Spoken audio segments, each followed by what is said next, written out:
Give me five! Give me five! Gusto niya ng 5? Here's your top 5.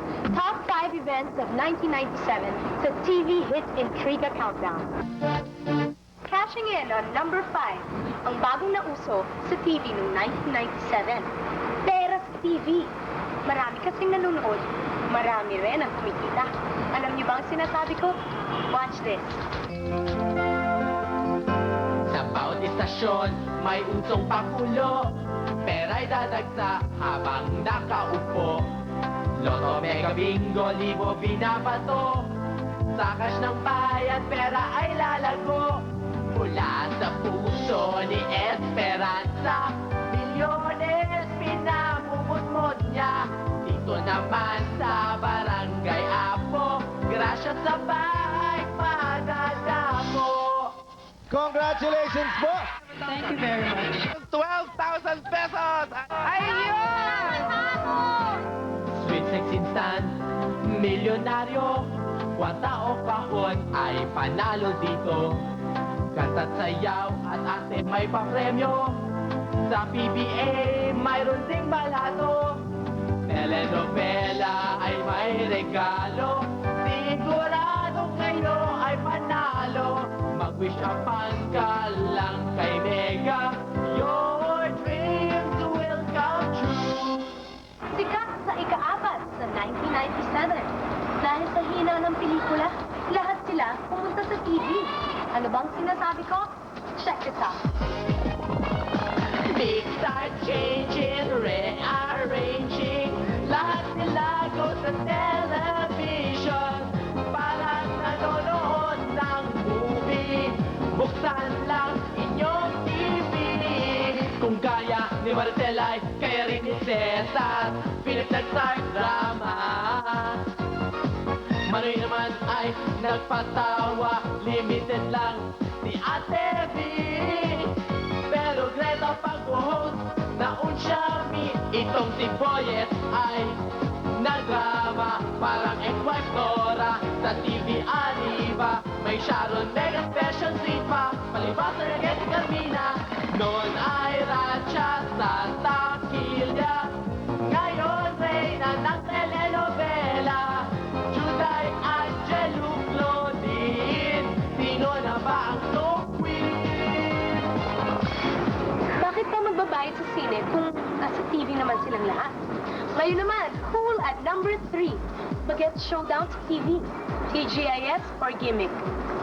Unahan at intrigahan. Watch this. DGIS at gimmick nagpapangayan. DGIS times at lipat pawa effect naman.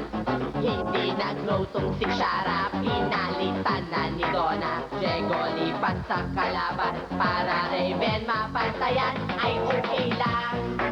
Rika naman, kumikimik na siya sa dot ngayon ng tuluyan. Sana Juday ay ganun din, hindi alis balik dating. Okay lang kung si G ang umalis dahil hilig pa sexy gaya ni Jake. Feeling waping, laki daw ng ulo niya. Daming asar na sa kanya, parang Red One nagsapakan. At si Sir Marvin asaran, sana Mojo Mylene tularan. Kanilang pagmamahalan, ano ba yan? Ang awayan, wala nang tigil. Kaya pagpasok sa show ng baguhan, parang sunod-sunod na lang. Di mo na tuloy alam kung sino ang magsusurvive. Yeah, yeah, yeah, yeah. Ang nakakahilong number 2. Ang walang takot na paglipat-lipat ng mga artista sa ibang programa at stasyon. Ano ba naman yan? Paikot-ikot. Si Aling Stacy nag-goodbye sa TNT. Si Chris ang tumalit bahay sa tanghali. Aling Stacy naman sumugod daw kay kompanyero. Kompanyerong Jel Relos sa show na Kalaboso. Nagselos daw si Jella na walang pwesto. Sa only in the Philippines daw ang kanyang angkinin. Paikot-ikot sa only in the Philippines sumulpot. Si Don Robert na nag-over sa bakot. Jenny Julie from 9 ay nag-2. Si Lira din nagmula sa puso. At Michael B. ready, get and go, 7, yeah! At eto na po ang pinakahihintay, ang numero 1, ang nakaupo sa tronong intriga. Ang continuing saga na mas mahaba pa sa soap opera. Alam niyo ba kung ano sinasabi ko? Ang Network Wars. Isa ko, labas ako dyan. Pero panuurin natin ang mga award-winning moments nila. Di lang ratings naglalaban, pati award, away din yan. Ang 5 at ang 2, ang Star Award ay Pinoy Con. May ibang sumali, sila lang sumali. Kaya naman take home ang trophy. Doon naka